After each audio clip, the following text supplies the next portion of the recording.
ఇది నిన్న సిద్దిపేటలో ఛాయ్ దొరకలేదా రేవంత్? ఛాయ్ తాగినంతలోనే సమగ్ర శిక్షా ఉద్యోగుల సమస్యలు తీర్స్తానంటివి కదా, హామీలు అమలు చేసేదాకా ఎగవేతల రేవంత్ అని నిన్ను పిలుస్తా. గ్రాడ్యుయేట్ ఎమ్మెల్సీ ఎన్నికల్లో కాంగ్రెస్ను చిత్తుగా ఓడిద్దాం, సమగ్ర శిక్షా ఉద్యోగులకు పిలుపు. అసెంబ్లీ సమావేశాల్లో వారి తరఫున పోరాటం చేస్తారట హరీష్ రావు. ఛాయ్ తాగేంత లోపులోనే పరిష్కారం అయితే అంటివి కదా సమగ్ర శిక్షా అభియాన్ ఉద్యోగులు సంబంధించి సమస్యలు. మరి నీకు ఛాయ్ దొరకట్లేదా, ఛాయ్ బంద్ చేసినావా అని హరీష్ రావు నేను సిద్దిపేటలో వాళ్ళ యొక్క ధర్నా సమ్మెలో పాల్గొని వాళ్ళకి రిలే నిరాదీక్షకి సంఘీభావం తెలిపి మాట్లాడండి. ఈయన ఏమంటుండే మళ్ళా గ్రాడ్యుయేట్ ఎమ్మెల్సీ ఎన్నికల్లో కాంగ్రెస్ని చిత్తుగా ఓడిద్దాం అంటుండే. అది అసలు కథ. నువ్వు పోయి సంఘీభావం తెలపడానికి నీ సింపతి అంత ఏంది, రేపు ఎమ్మెల్సీ ఎన్నికల్లోనే వీళ్ళందరూ కోట్లు ఉంటాయి అన్నట్టు. చిత్తుగా ఓడిద్దాం అంటుండు. అది ఎందుకు చెప్పాలి? వాళ్ళు ఉన్న బాధ ఏంది, వాళ్ళు చేస్తున్న సమ్మె ఏంది, మీరు చేసే రాజకీయం ఏంది? ఇప్పుడు మీరు 10 ఏళ్లలో పెంచలేదు, కాంగ్రెస్ పార్టీ అధికారంలోకి వస్తే మేము పెంచుతున్నా అన్నది 18,000 రూపాయలు జీతం ఏదో చేసింది వాళ్ళకి, అంగన్వాడీలకి, ఆశా వర్కర్లు. వీళ్ళకి కొన్ని హామీలు ఇచ్చారు, మినిమం టైం స్కేల్ పెడతాం, ఇట్లా రెగ్యులర్ చేస్తామని. వాళ్ళు దానిపైన పోరాటం చేస్తున్నారు. ఈయన పోయి ఛాయ్ దొరకలేదు అన్నాడు, బాగానే ఉంది, అంతవరకు బాగానే ఉంది. గ్రాడ్యుయేట్ ఎమ్మెల్సీలో కాంగ్రెస్ని పతనం చేద్దాం అంటుండు. అంటే వాళ్ళ సమస్య పరిష్కారం చేయడానికే పీట మూడు వేయడానికి పోయారు మీరు? నాకు తెలిసి పీట మూడు వేయడానికే పోయారు. ఇప్పుడు గ్రాడ్యుయేట్ ఎమ్మెల్సీ ఎన్నికలలో కాంగ్రెస్ పార్టీని చిత్తుగా ఓడిద్దామంటే ఎవడన్నా ప్రభుత్వం స్పందిస్తుందా, పరిష్కరిస్తుందా? సమస్యని పరిష్కారం చేయదు. వాళ్ళకి కావాల్సింది అది. ఇవాళ బీఆర్ఎస్ పార్టీకి కావాల్సింది ఏంది, సమస్య అట్లే ఉండాలి, వాళ్ళు మాకు ఓట్లు వేయాలి.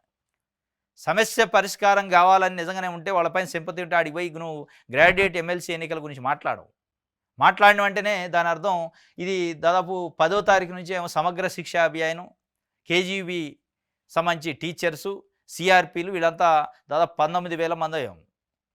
రిలే నిరాదీక్షలు చేస్తున్నారు, సమ్మెలో కూర్చున్నారు. ప్రభుత్వం ఒకసారి చర్చలకు కూడా పిలిచినట్టుంది. అసలు ఏమైంది దీనికి సంబంధించి ఈ సమగ్ర శిక్షా అభియానికి సంబంధించి state general secretary Jhansi Soujanya గారిని అడిగి మాట్లాడదాం. ఆమెతో అసలు ఏంది సమస్య అనేది. Hello, good morning madam. Jhansi Soujanya గారండి? అవునండి, నేను జర్నలిస్ట్ శ్రీనివాస్ అండి, ఈహా టీవీ నుంచి. మీరు లైవ్లో ఉన్నారు ఇప్పుడు. ఇప్పుడు ఏంటి మేడం, మీరు సమగ్ర శిక్షా అభియాను, కేజీబీ టీచర్స్ మొత్తం సమ్మె చేస్తున్నారు కదా, దానికి సంబంధించి ఇవాళ ఒక వార్త ఇవాళ పేపర్లో, కొన్ని పేపర్లో వార్తలు రాసినాయి. ఏంటి అసలు మీ సమస్య ఏంది, గవర్నమెంట్ ఏమంటుంది, దాని మీద చర్చలు జరిగినాయి, అసలు ప్రాబ్లం ఏంటి మీది సమస్య? అంటే మేము సమగ్ర శిక్ష ఉద్యోగులందరం కూడా 16-17 సంవత్సరాల నుంచి దీనిలో పనిచేస్తున్నాం సార్. కేజీబీవీలు, డిపిఓ స్టాఫ్, ఎంఆర్సీ స్టాఫ్ అంతా కూడా అన్ని ప్రభుత్వాలు కూడా మమ్మల్ని రెగ్యులర్ చేస్తాము, పర్మనెంట్ చేస్తాము, మనకి బేసిక్ ఎంటీఎస్ ఇప్పిస్తామని చెప్పేసి అంటున్నారు. మినిమం బేసిక్ ఇంతవరకు అది నెరవేరలేదు సార్.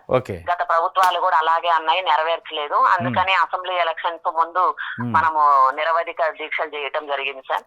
అప్పుడు హన్మకొండ వచ్చినప్పుడు మన ఇప్పుడు ఉన్నటువంటి ప్రీతం ముఖ్యమంత్రి రేవంత్ రెడ్డి గారు అప్పుడు పిసిసి చీఫ్ గా ఉన్నప్పుడు మాకు వాగ్దానం చేశారు సార్. అంటే ఈ గవర్నమెంట్ ఫామ్ అయినటువంటి 100 రోజుల్లోనే మీ లీడర్ని సచివాలయానికి పిలిచి మాట్లాడతాము, ప్రభుత్వం తెలుసుకుంటే టీ దాకా వచ్చినంత సులువు మీ సమస్యను పరిష్కరించడము, మేము వచ్చినప్పుడు ఖచ్చితంగా మీకు న్యాయం చేస్తాము, రెగ్యులర్ చేస్తామని చెప్పేసి మాకు హామీ ఇచ్చారు సార్. కానీ హామీ ఇచ్చి ఇప్పుడు సార్ వచ్చి సంవత్సరం గడిచిపోతుంది గవర్నమెంట్ వచ్చి, కానీ ఎటువంటి స్పందన లేదు సార్ మా సమస్యల మీద. ఇప్పుడు మా సమస్యల గురించి మేము చాలా సార్లు ఎంపీలు, ఎమ్మెల్యేలను కలిసి కూడా లెటర్ ఇచ్చాం సార్. ప్రజా దర్బార్ లో కూడా ఇచ్చాం సార్. మేము అసెంబ్లీ సమావేశాలు జరిగినప్పుడు అసెంబ్లీ ముట్టడి కూడా చేశాం సార్. జిల్లా లెవెల్లో ర్యాలీలు కూడా తీసాము. ఎన్ని కార్యక్రమాలు చేసినా గవర్నమెంట్ దృష్టికి ఎంత తీసుకపోయినా ప్రభుత్వం స్పందించట్లేదు సార్. అందుకని మేము ఏం చేసామంటే లాస్ట్ మంత్ 16న ఇందిరా పార్క్ దగ్గర మహాధర్నా పెట్టాం సార్. ఇక ధర్నా అయిపోయిన తెల్లారే అధికారులకి మేము సమ్మె నోటీస్ ఇచ్చాం సార్. అంటే మీరు మా సమస్యలు 15 రోజుల్లో పరిష్కరించుకుంటే 15 రోజుల తర్వాత మేము సమ్మెకి వెళ్తామని చెప్పేసి మేము అధికారులకి నోటీస్ ఇచ్చాం సార్. 15 రోజులు గడిచిన తర్వాత కూడా గవర్నమెంట్ నుంచి ఎటువంటి స్పందన లేదు సార్. అందుకని ఫస్ట్ రిలే దీక్షలతో స్టార్ట్ చేశాం సార్. ఈ నెల 6వ తారీఖు నుంచి డిసెంబర్ 4 రోజులు రిలే దీక్షలు చేసిన తర్వాత 10వ తారీఖు నుంచి సమ్మెకి వెళ్తామని ప్రకటన చేశాం సార్. మేము 10వ తారీఖు నుంచి సమ్మెకి అనగానే అంటే అది పేపర్లలో వచ్చింది, కస్తూర్బాలలో ఆగిపోనున్నటువంటి బోధన అని ఫస్ట్ ఉపాధ్యాయుల వరకు టీచర్లం అందరం బయటకు వెళ్తున్నామని చెప్పేసి దాన్ని పట్టుకొని మాకు అంటే అధికారుల నుంచి పిలుపు వచ్చింది సార్, చర్చలకు రమ్మని. ఒక్క రోజు మీది ముందుకు జరిపి మీ సమ్మెని ముందుకు రమ్మని చెప్పేసి చర్చలకి రమ్మని మాకు పిలుపు వచ్చింది సార్. మేము చర్చలకు వెళ్ళాం సార్. చాలా సుదీర్ఘంగా 3 గంటల పాటు మా ఎస్పీడీ గారు చాలా ఓపికగా మా సమస్యలన్నీ విన్నారు సార్. ఓకే. ఇంతవరకు ఎవరు మాకు అలాంటి అవకాశం ఇవ్వలేదు. ఎస్పీడీ గారు అన్ని సమస్యలు సావధానంగా విన్నారు.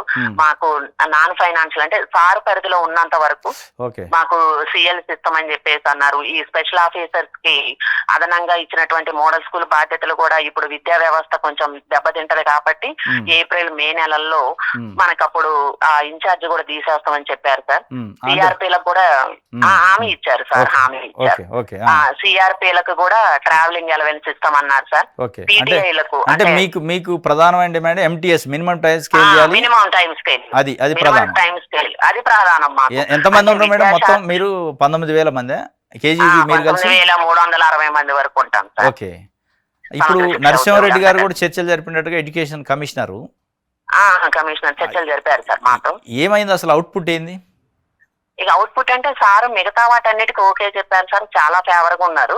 కాకపోతే ఇక లాస్ట్ మా ప్రధానమైన డిమాండ్ ఏదైతే ఉందో minimum time MTS minimum basic pay ఏదైతే ఉందో ఆ విషయం దగ్గరకు వచ్చేసరికి సార్ ఏమన్నారంటే మిగతా రాష్ట్రాల్లో ఎక్కడ అమలు అవుతుంది, మీరు ప్రొసీడింగ్ తీసుకొచ్చా, నేను 15 రోజుల్లో నేను ఫైల్ పెడతాను, ఒక 1 మంత్ తర్వాత నేను ప్రభుత్వాన్ని అంటే సీఎం గారిని మీకు కల్పిస్తానని చెప్పేసి అన్నారు సార్. ఓకే. ఓకే. అంటే ఇక్కడ ప్రధానమైన సమస్య ఏంటంటే పిసిసి అధ్యక్షుడిగా ఉన్నప్పుడు వరంగల్లో మీరు గెలిచారు. అవును సార్. ముఖ్యమంత్రి అయ్యింది ఇప్పుడు ఆయన రేవంత్ రెడ్డి. అవును సార్. ఛాయ్ తాగినంత సేపు పట్టదు ఇది నాకు అన్నాడు. అవును సార్. మరి ఆయన ఛాయ్ బంద్ చేసిండా? ఛాయ్ దొరకట్లేదా? అప్పుడు ప్రభుత్వం తలుచుకుంటే ఇప్పుడు కూడా ఉన్నది ప్రభుత్వం, అప్పుడు ఉన్నది ప్రభుత్వం. మరి ఆయన ఛాయ్ బంద్ చేసిండా? ఛాయ్ దొరకట్లేదు తెలియదు కానీ మరి అసలు ఆ ఛాయ్ తాగే లోపు చేస్తాన ముఖ్యమంత్రి గారు ఇప్పుడు స్పందించినా మీతో మాట్లాడిండా? అధికారులే మాట్లాడుతున్నా. మళ్ళీ దీనికి మీరు ఏదో వేరే రాష్ట్రాల్లో మీరెందుకు తేవాలి? అధికారులు తేవచ్చు కదా, ఎక్కడెక్కడ అమలు అవుతుంది. ఇవ్వాలనే ఇది ఉన్నప్పుడు తెప్పించుకోవడం ఎంతలో పని సార్, అది సమస్య కాదు. మీరు ఎక్కడ తెస్తారు? సమస్య కాదు. అవును సార్. మరి దానిపైన ఏమంటున్నారు?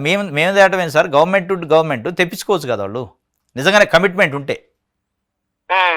అవును సార్. అయితే మేము అందుకే దానికి ఒప్పుకోలేదు సార్.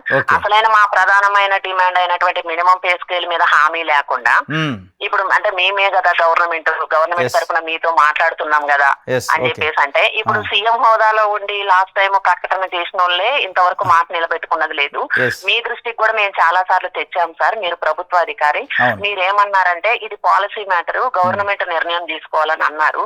ఇప్పుడు ఉద్యమాన్ని అంటే ఇక్కడ దాకా తీసుకొచ్చిన తర్వాత స్పష్టమైన హామీ లేకుండా మళ్ళీ పోస్ట్ పోన్ చేసుకుంటూ మళ్ళీ అందరు చుట్టూ తిరుక్కుంటూ వెళ్ళేటటువంటి పరిస్థితి అయితే లేదు సార్. మేము ఏదైతే అడుగుతున్నామో హామీ అది మాకు గవర్నమెంట్ నుంచి రావాలి, ప్రభుత్వం నుంచి రావాలి. ప్రభుత్వం నుంచి మాకు హామీ ఇస్తే ఇప్పుడు ఆర్థిక పరిస్థితి బాగలేదు అంటే ఓకే, ఆర్థిక పరిస్థితి ఇదంటే ఇప్పుడు మొన్న ఉపాధ్యాయ ఉద్యోగ సంఘాలను పిలిచి మాట్లాడినప్పుడు పలానప్పుడు మీకు ఇస్తామని ఎలా అయితే చెప్పారో మాకు కూడా అంటే మమ్మల్ని పిలిచి మాట్లాడుతా అన్నారు కదా. అవును అవును. మమ్మల్ని పిలిచి మాట్లాడుతా అన్నారు కాబట్టి కనీసం మా సమస్యల గురించి మాతో పిలిచి మాట్లాడి ఇది పరిస్థితి, పలానప్పుడు ఇస్తాము, పలానా ఫైనాన్షియల్ ఇయర్ లో ఇస్తాము అని కనీసం మాకు ఒక హామీ ఇస్తే మేమందరం కూడా హ్యాపీగా ఫీల్ అవుతాం సార్. అంటే ముఖ్యమంత్రి గారే చెప్తున్నారు కాబట్టి ఒక భరోసా అనేది వస్తుంది మీకు, అంతే కదా? ఒక భరోసా వస్తుంది మాకు. ఎందుకంటే అప్పుడు ఇచ్చినటువంటి హామీ ఇప్పుడు గత ప్రభుత్వాల్లో ఇప్పుడు 16-17 సంవత్సరాలు కదా సార్, ఇంకెన్ని సంవత్సరాలు మేము చూసుకుంటూ ఈ మాటలకు మోసపోతూ ఉంటాము. అంటే మేము వచ్చింది 1 year ఇట్లాంటివి వినిపిస్తా ఉన్నాయి, అప్పుడే మీరు ఇలా చేయొద్దు అలా చేయొద్దని. కానీ సంవత్సరాలు గడిచిపోతున్నాయి కానీ మా పరిస్థితులు అనేవి మారట్లేదు సార్. ఇంకా మేము అప్పుడు అడిగినప్పుడు సారే అన్నారు రెగ్యులర్ చేస్తామని. ఇప్పుడు రెగ్యులర్ అసాధ్యం అనుకుంటే, టైం పడుతుంది అనుకుంటే మినిమం బేసిక్ పే అనేది మేము తక్షణమే అమలు చేయాలని చెప్పేసి ప్రభుత్వం దగ్గర నుంచే హామీ రావాలని కోరుకుంటున్నాం సార్. విద్యాశాఖ కూడా ఇప్పుడు మన ప్రీతమ ముఖ్యమంత్రి గారి దగ్గరే ఉంది కాబట్టి విద్యాశాఖ మీద కూడా నిర్ణయం తీసుకోవాల్సింది సారే కాబట్టి ఇప్పుడు సార్ దగ్గర ఉన్నప్పుడే సార్ స్పందిస్తే బాగుంటది అనేది మా ఉద్దేశం సార్. అంతేగాని ప్రభుత్వానికి వ్యతిరేకంగా కాదు సార్, మా నిరసన మా ఆవేదన ఈ విధంగా తెలియజెప్తున్నాం మేము. Okay okay. ఇప్పుడు మొత్తానికి వాళ్ళు స్పందన కరెక్ట్ లేదు కాబట్టి మీరు సమ్మెని కంటిన్యూ చేస్తారా? ఏంది నెక్స్ట్ కార్యాచరణ? ఇక చర్చలు అయిపోయి వచ్చిన దగ్గర నుంచి ఇంకా సమ్మె స్టార్ట్ చేశాను సార్. ఇప్పుడు మళ్ళీ ఏమన్నా ఈ మధ్యలో పిలిచారా, మాట్లాడుతున్నారా ఏమన్నా ఇంటర్నల్ గా? ఇంకా పిలవలేదు సార్. ఇక పిలవలేదా? చర్చలకు ఏం పిలవలేదు. ఇది కంటిన్యూ చేస్తారా? ఎన్ని రోజులు ఏమైనా ప్రణాళిక ఉందా మీకు? లేదు సార్, కంటిన్యూ చేస్తాం సార్ మేము. ఇప్పుడు గవర్నమెంట్ రెస్పాండ్ అయ్యే వరకు కూడా మేము కంటిన్యూ చేస్తాం. ఓకే. గవర్నమెంట్ యొక్క బట్టే మా స్టెప్ ఉంటుంది sir. Okay okay. Thank you madam. Okay sir, thank you. ఇది వాళ్ళు మాట్లాడుతున్న పరిస్థితి. యూనియన్ ఛాయ్ తాగే లోపే నేను పరిష్కారం చేస్తున్నాడు, ఆయనకి ఛాయ్ దొరకట్లేదా, ఛాయ్ బంద్ చేసినా కానీ అది పరిష్కారం చేసే కమిట్మెంట్ ఉంటే ఆఫీసర్ ఒక ఆయన పిలిచి మాట్లాడుతుంటారు. వేరే రాష్ట్రాల్లో ఎక్కడ అమలు అవుతుందో మీరు ఆ కాగితాలు పట్టరండి, జీవోలో ఈ ప్రొసీడింగ్స్ ఉంటే నేను చేస్తానన్నారు. ఎవరు పట్టరావాలా? అన్ని స్కీములకి ఎట్లే చేస్తానరా? వేరే ఇప్పుడు అంబేద్కర్ విగ్రహం పెట్టాలంటనో, లేదా రైతు బంధు అమలు చేయాలంటనో, లేదా మూసీ ప్రక్షాళన చేయాలంటో వేరే దేశాలకు పంపించారు కమిటీలని. కోట్లు ఖర్చు పెట్టి కమిటీలను పంపించారు, మంత్రుల్ని అధికారులను పంపించారు, మూసీ ప్రక్షాళన గురించి ఎక్కడికెక్కడికో పంపారు. దీనికి పంపితే ఏమైంది? 4 ఆఫీసర్లని వేరే రాష్ట్రాలకు పంపండి, ఎడ్యుకేషన్ డిపార్ట్మెంట్తో మాట్లాడరమ్మానండి, ఎక్కడెక్కడ ఎట్లా అమలు అవుతుందో చెప్పి తీసుకురావచ్చు కదా వాళ్ళు. అధికారి గవర్నమెంట్ టు గవర్నమెంట్ పోతే అక్కడ ఉన్న కాగితం బయటకు వద్దు, కానీ వీళ్ళకి ఎవరు తెలుసు, అక్కడ ఎవరు తేవాలా? కనీసం ఉండాలిగా అధికారులు కూడా. మీరు గవర్నమెంట్ లెవెల్లో నిజంగానే వాళ్ళకి ఇచ్చిన హామీని నెరవేర్చాలనే కమిట్మెంట్ ఉంటే రాజకీయ ప్రతినిధులు కానీ అధికారులకి ఇగో ఈ మాటలు రావు. నేను హామీ ఇస్తానుగా, నేను గవర్నమెంటే కదా అంటే అధికారి ఇవాళ ఉంటాడు, ఎడ్యుకేషన్ కమిషనర్గా నరసింహారెడ్డి గారు ఉండియాల, రేపు ఇంకొక ఆయన వస్తాడు, ఎల్లుండి ఇంకొక ఆయన వస్తాడు. ఆయనే శాశ్వతంగా చేయరు కాదు కదా.